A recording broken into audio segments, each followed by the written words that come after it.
Behavioral science shows us that small changes in the way we act and think can lead to big changes in our lives.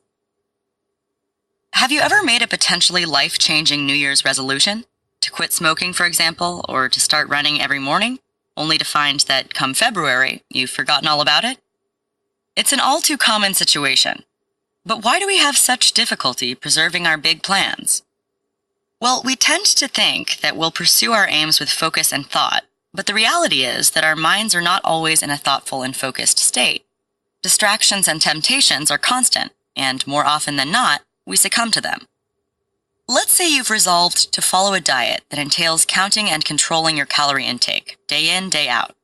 Naturally, this requires a lot of focus, and a level of focus that's almost impossible to keep up. People face countless mental demands daily, from the pressures of a tough day at work to the stresses of raising children. So it's no surprise that many dieters will, at some point, lose focus, give in to temptation, and sneak in a snack. So what can we do to stay on track and stick to our goals? Behavioral science has some surprisingly simple answers. We can, for example, make use of the nudge theory, which suggests that small changes, when subtly encouraged, can lead to big results.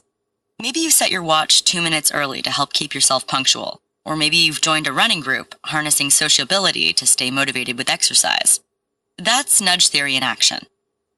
Nudge theory often makes use of social norms, patterns in our peers' behavior that we feel compelled to imitate. For instance, one project conducted by the UK government tested the impact of social norms by adding a single line to the end of letters sent to citizens with outstanding tax debts. Most people with a debt like yours have paid it by now. The result? Because people thought prompt payment was the expected behavior, they paid up quickly, generating hundreds of millions of pounds in taxes paid. In total, behavioral science offers 7 steps for nudging yourself toward happiness and achievement, and you'll learn them all in the following blinks.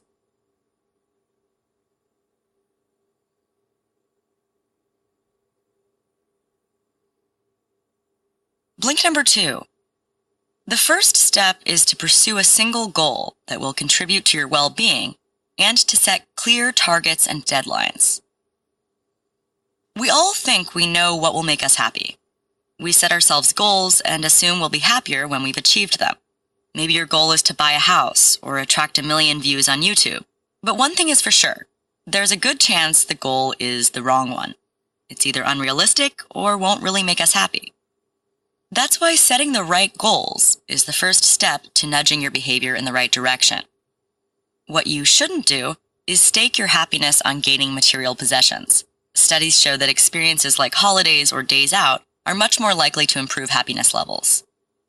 In fact, according to research on happiness, the 5 top factors that consistently improve well-being are social relationships, health and activity, generosity, learning new things, and building curiosity or mindfulness. You'll notice that material possessions are not on that list. Evidence of this can be seen in a study of people who received a $5,000 bonus. The recipients who spent the money on gifts for friends or family, or who made a charitable donation, that is, those who embraced generosity and social relationships, were happier than those who spent the cash on themselves. So it's important to pursue the right goals, so you don't strive for something that won't make you happy. But remember, those goals must also be achievable. A great way to increase achievability is to set yourself a single goal. That way you can focus on it and it alone. This was evidenced in a study of people trying to save money in India. The study compared those with one goal, such as funding a child's education, and those with several, such as saving for education, healthcare, and retirement. The savers with multiple goals were able to save 6% of their income, while those with a single focus managed almost 11%. Once you've chosen a single goal to achieve, you should turn that goal into an unambiguous target with a fixed deadline. Let's say you want to lose weight. Studies show that setting an unambiguous, measurable target, such as lose 5 pounds by Easter, always drives better results than a generic general goal such as lose some weight this year.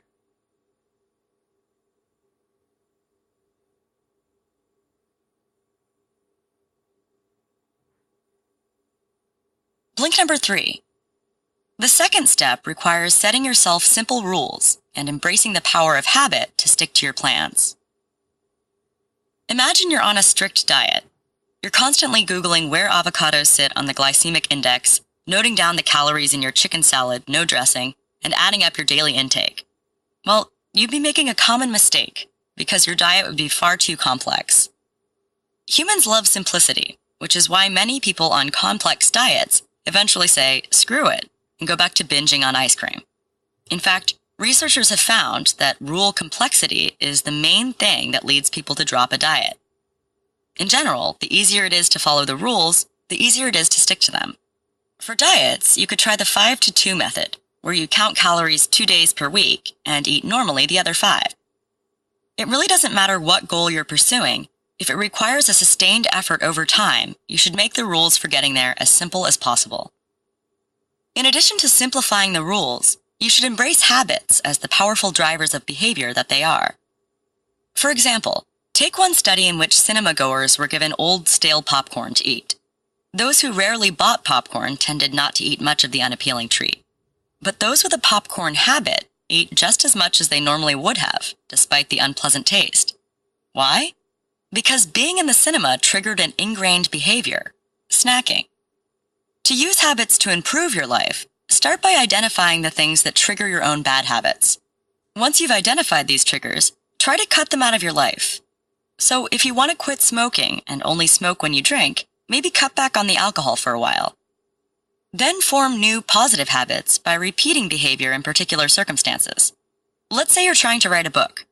Every morning, right after your alarm goes off, you could write for 45 minutes. It might be hard at first, but if you do it every morning, your alarm will begin to trigger the habit, and writing will simply become part of waking up.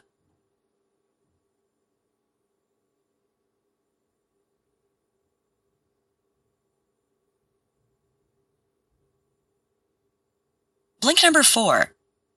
The third step is to make your goal public and appoint a referee to judge your progress. Ever made a commitment for the future, say to train for a marathon, only to find that when the time comes you'd rather watch TV than go running in the rain? Here's a good trick to keep you committed. We're more likely to follow through on things that we've publicly committed to doing. Humans are very aware of the expectations of others. Commit privately to running a marathon, and no one can judge you for that Saturday spent on the sofa. Commit publicly, and social expectations come into play. This is illustrated by the fact that couples that marry in secret are 12 times more likely to get divorced than couples whose wedding was attended by hundreds of guests. Research consistently finds that committing in front of friends and family strengthens your motivation. If you want to go one step further, appoint a commitment referee to keep you focused. A commitment referee is someone who monitors your progress toward a given goal and decides whether you've achieved it. Research has found that people with a referee are 70% more likely to achieve their goal than those without one. When one of the authors, Rory Gallagher, wanted to go to the gym more, he committed to doing so in front of his colleagues and appointed his co-author, Owain, as his referee. Fear of Service declaring his failure to their co-workers quickly resulted in Gallagher's making the gym part of his routine. But you should be careful when choosing a referee. For instance, don't appoint your romantic partner, who may well be far too lenient with the rules. A trusted coworker or one of your tougher friends is a better choice.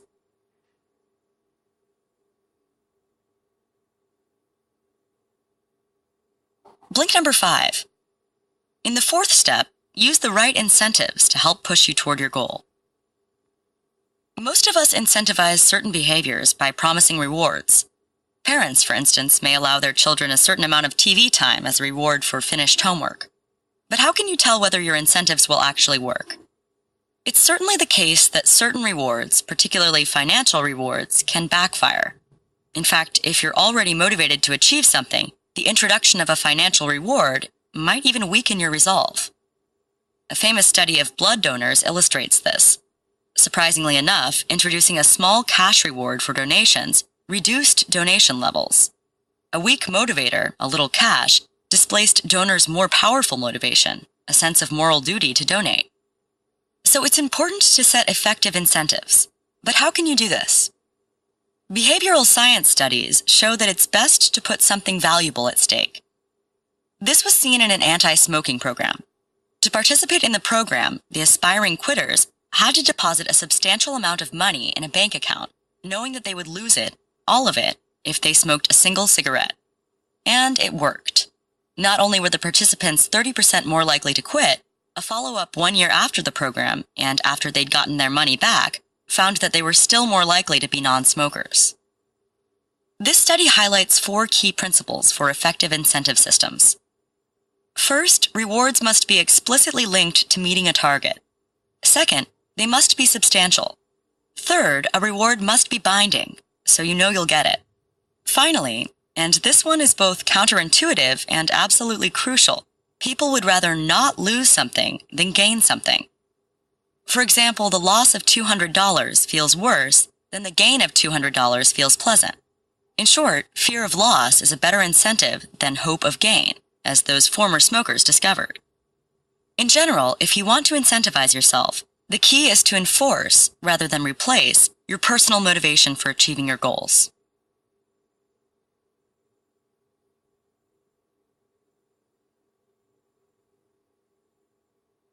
Blink number 6. Humans are social animals, so in the 5th step, ask for help and team up with others to achieve better results faster. We often keep our goals private. After all, they're personal. But as the adage goes, a problem shared is a problem halved, and the same goes for the burden of attaining your goals. Asking for help is a simple but powerful tool. People are often more willing to help than we'd think, even if there's not much in it for them. Imagine you're in a big city. Your phone is dead, but you need to call a friend. So you approach a complete stranger and ask to borrow her phone. How likely do you think that person is to say yes? According to one study, most people predicted that only 30% of strangers would help. But in reality, 50% of all strangers were perfectly happy to share their phone. Humans have a natural desire to help, and if complete strangers will often lend a hand, just think of how much support your family and friends may be willing to give. Working with others instead of alone is a powerful motivational tool. It not only helps us stick to our goals, it also pushes us to go further. Researchers explored this effect by testing gym goers. The control group worked out alone, while the test group enjoyed the company of a virtual buddy over Skype. But here's the kicker. The digital buddy was actually a looped video.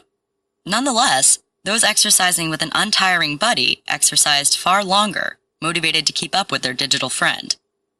A similar study looked at the topic of saving up money. When savers teamed up with other savers to share their goals and monitor each other's progress, saving rates doubled. Humans are fundamentally social animals. We want to help each other out, and we're motivated to go the extra mile when with others. Embrace this. Tap into your social networks and see where it can take you.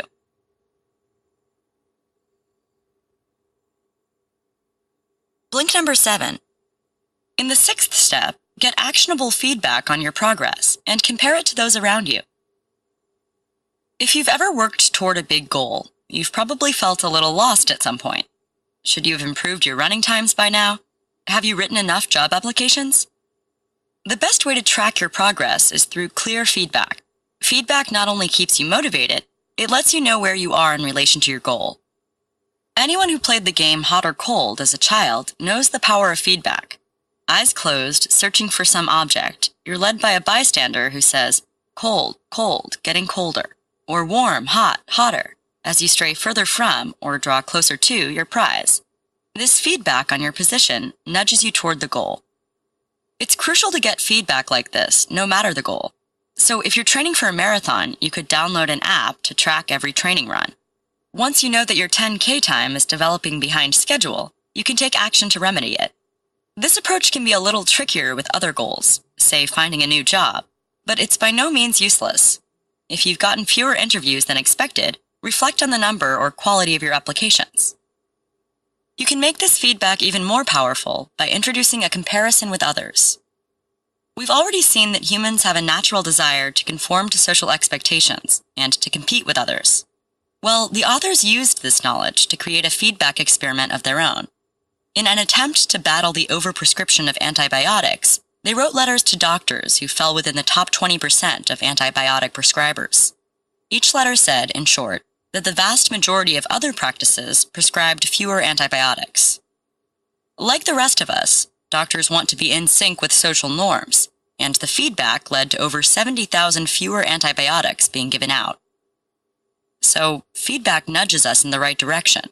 In the last blink, we'll look at the final technique for sticking to your goals.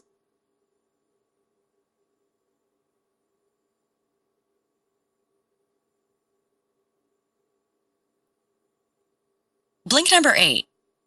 In the 7th step, stay the course by practicing with focus and experimenting with what works.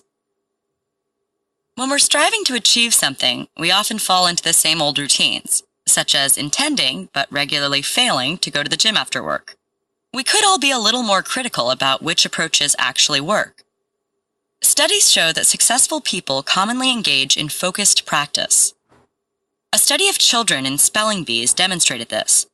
It compared practice methods such as playing fun word games, being quizzed by parents, and finally, focused practice, that is, the unexciting, slow, solitary study of words.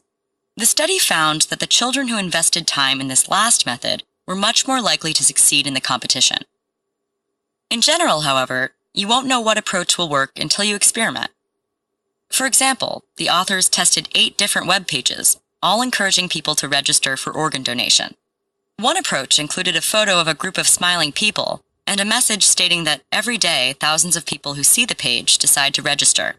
They thought it would be successful, but actually it decreased registrations. The generic photo seemed to depersonalize things. The most effective web page simply read, "If you needed an organ transplant, would you have one? If so, please help others." The example shows that we can't predict what will work out best until we test it. So if you're trying to exercise more, try jogging before work for 1 month and after work the next month. Which works for you? Or if you're trying to save money, save a fixed sum for a few months and then try saving by avoiding expenditure. For instance, don't buy coffee every morning. Being open and flexible will help you find the best approach. Understanding the small details of the way we think and act can help us achieve big things. From setting clear goals to getting feedback on your progress, remember that small tweaks to your behavior and mindset can take you a long way. If you think small, you may well achieve big.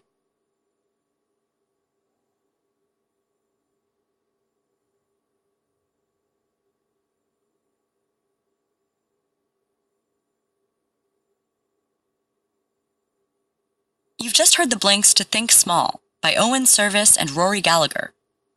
The key message in this book is that if you're aiming for big things, you'll find it easier to succeed if you get the small details right. Behavioral science teaches us many things about how humans think and act, from our desire to meet other people's expectations to the way we develop habits. Understanding and embracing this will help you take small steps that make a big difference, like setting clear rules that are easy to follow, making your commitments public, and creating incentives that really work. Here's some advice you can take action on. Turn an intention into an action by stating when, how, and where. Do you sometimes struggle to follow through on your intentions? Next time you commit to do something, create an actionable plan for yourself. Don't just say, "I'm going to go running tomorrow morning." Instead, say, "Okay, after the alarm goes off, I'll get up and go for a 5K run in the park. Then I'll come home for breakfast." Even if it's just in your head, planning how, when, and where you will do something, turning it into a concrete plan, is surprisingly effective at driving action.